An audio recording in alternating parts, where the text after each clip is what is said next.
Quite a lot has changed since my previous two videos about new additions to Ukraine's combat capabilities. Some information was missed as well. So I'm looking at this as an opportunity to have a more up-to-date assessment on how things have gone by the close of 2024. As far as brigades are concerned, we'll start with the lowest number and work our way up. There has been no news about the 5th Tank Brigade in combat, but several Leopard 1A5s configured the way the 5th had configured their Leopards have been lost. The brigade was also restructured mid-December into a heavy mechanized brigade. The brigade should have sufficient armor, as a tank brigade would have called for multiple tank battalions. Military land lists the Leopard 1A5s, M-55S, and two varieties of older T-72 models in active service with the brigade. The M-55Ss are still almost at battalion strength, as 2 of the 28 were lost, and while 4 tanks short of a full battalion, is one of the least attrited 2023 counteroffensive armor units. The Leopards are easily at least 1 battalion, and the T-72s might have made up a 3rd battalion. Now, the brigade will need IFVs, APCs, or MRAPs to transport its mechanized infantry, assault infantry, and standard infantry. The tank battalions could still be attached to other units to receive experience during this time. The 100th Mechanized is a newly reformed brigade in 2024 operating several more advanced Western systems. Their drone battalion has been engaged in combat and claimed kills, but it is unknown if any of their units that operate Martyrs, Bradleys, Soviet tanks, and YPR 765s with remote weapon stations are in combat. The 150th Mechanized is being transferred to the Marines after suffering heavy casualties in Toretsk.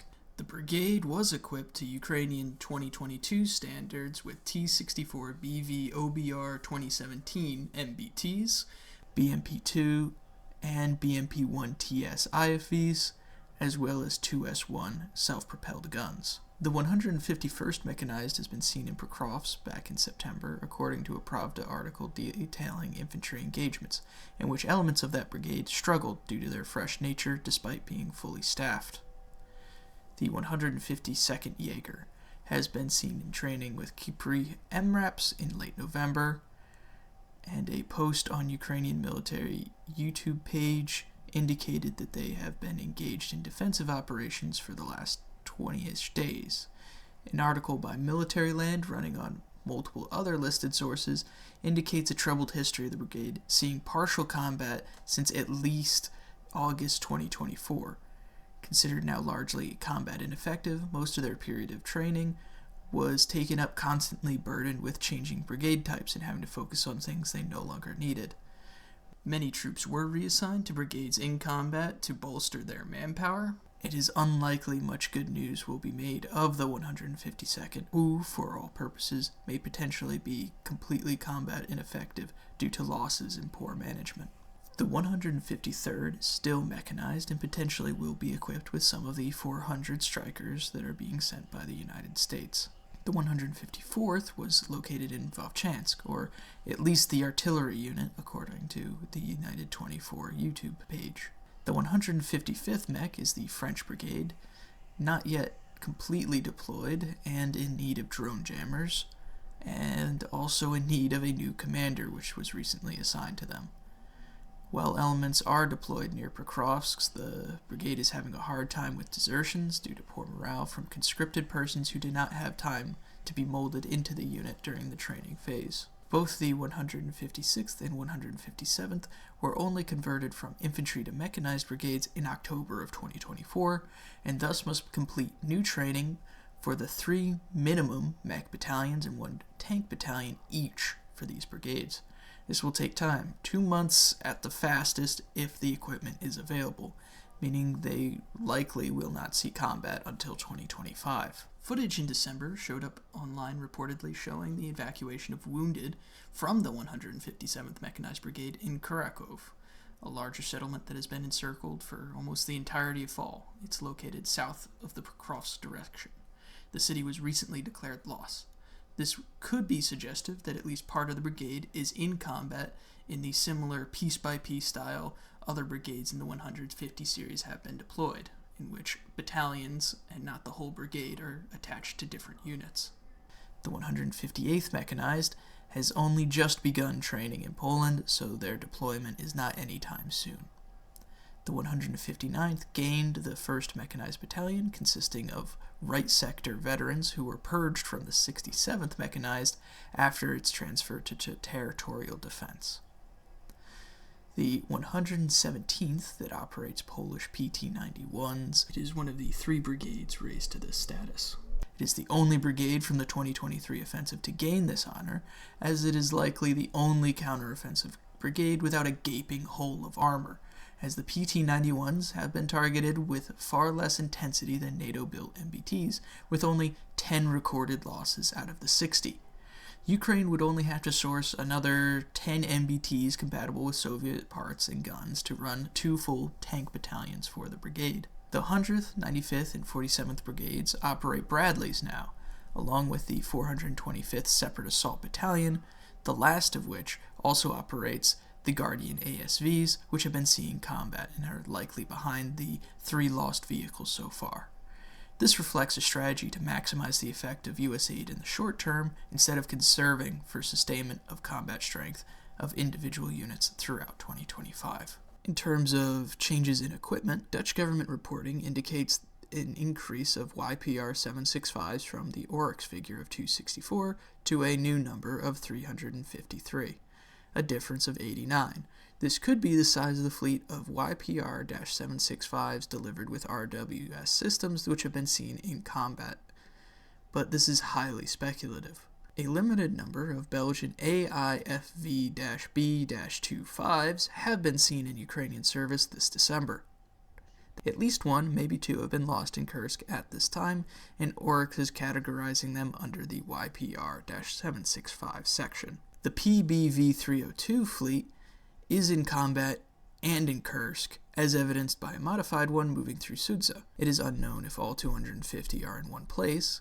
Elements of the 36 Marines were at the 151st Training Center with the vehicles, but they also operate Martyrs and other vehicles, which would suggest that the brigade is not transferring entirely to one system and not using a full 120 vehicle complement. Army recognition did indicate a number of vehicles were in transport as of late November 29th, 2024 in Germany, which would suggest that over the whole year Sweden was not able to deliver all 250 analog retired systems until the final months of the year.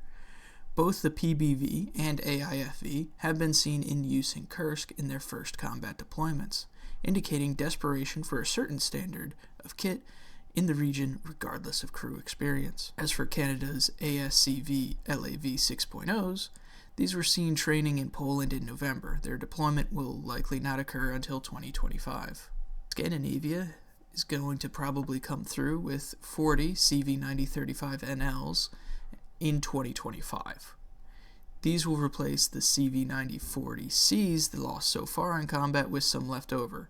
With a different gun, this will add logistics burden, or more accurately, make the CV9040Cs remaining a logistics burden, as the handful remaining will need a different ammunition from the rest of the fleet. This will keep 1 battalion of mechanized infantry in the 21st Mechanized Brigade combat effective. While it is the newest, most modern, and likely best IFE in Ukrainian service, 1 battalion is not going to be enough to anchor a front line single-handedly. The FFG APC is a German domestically produced BAT UMG MRAP. The number of its deliveries has been slashed again and again. While the 400 figure would have been a significant and serious improvement to Ukraine's capabilities, a closer figure of 170 might even still be a highball estimate, with 70 being a lowball. The blame is placed on the Americans as to why the Germans somehow could not spare any of their retired Fuchs APCs, but instead set up a new production line, as the Germans are also well known for their never being bogged down by bureaucratic issues and slow delay times. As for American aid, it is on track for completed delivery in January 2025 for all pledged systems. This includes 100 Bradley increase throughout the year for a total of 300 total Bradleys, 200 new Strikers increased throughout the year for a total of 400 Strikers, 600 M113s throughout the year for a total of 900, 150 M1117s increased throughout the year, but really all 400, as delivery of the system only started in March of 2024. A 500 MRAP increase throughout the year for a total of 1,000, and a 3,000 Humvee increase throughout the year for a total of 5,000. In conclusion, only 6 of the 10 to 14 brigades intended for this year entered combat. Of those, all but one, the 153rd, entered combat late in the year. And of every single one deployed, besides the 154th and 157th, has been reported having suffered egregiously and already have been sidelined for the most part. The 100th was a territorial defense brigade, but reformed into a mechanized brigade in the ground forces in late 2024, and given fairly top-shelf equipment. Whether they count towards the intended number is disputable, but for these purposes they are mentioned but not included in the total figure. Some of the poor performance can be blamed on inconsistent aid and much on the decisions on the side of the Ukrainian management of their troops. The most heavily armed of these, the 155th, has been sidelined before really ever seeing heavy combat. It will be incredibly difficult for Ukraine to put things back together out of these units, and hopefully something will be learned for the other brigades still in training or formation. Many of the brigades that suffered casualties were never deployed at full strength and only had battalions attached to other units to bolster manpower. This ended poorly. This doesn't mean that this is the end for any of these units, as they can easily be put back together through a variety of means available to the Ukrainian armed forces, but they're not going to be able to take over as many jobs as one might have originally hoped. The only good news in this update is that Russians have similarly shown increased evidence of struggles. Sabotage and suicides are becoming an issue for Russian troops in Kherson. North Koreans, while seemingly disciplined, have suffered egregious losses in their deployments in Kursk, which were sufficient enough to suggest that Russian troops could not maintain the offensive pressure themselves. The Pokrovsk direction, one of Russia's highest priorities, has seen extensive use of civilian cars in assault columns. The overall use of Lada in Russian combat operations has increased in the winter, meaning any equipment, however outdated the Ukrainians receive, is going to fare a lot better in opposition to a force that is either entirely on foot, like the North Koreans, or motorized on civilian vehicles.